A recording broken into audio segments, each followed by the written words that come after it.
lenha for suficiente, eu só espero que eles venham, vou comer um grande churrasco. Para onde levas essa lenha? Para a festa, mais logo. Vamos fazer boi no espeto aqui na praia. Meus amigos vão comprar a carne. Parece. Aqui não há churrasco. Na praia as fogueiras são proibidas e o sinal está aí ao teu lado. Pois é, não tinha reparado nisto.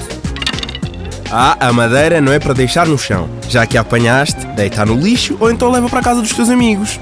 Tens razão, a praia assim fica mais limpa. Obrigado, Camba, e peço desculpa. Temos que mudar a festa, Mojuí. Fazer lume na praia é perigoso e proibido. Não arrisques.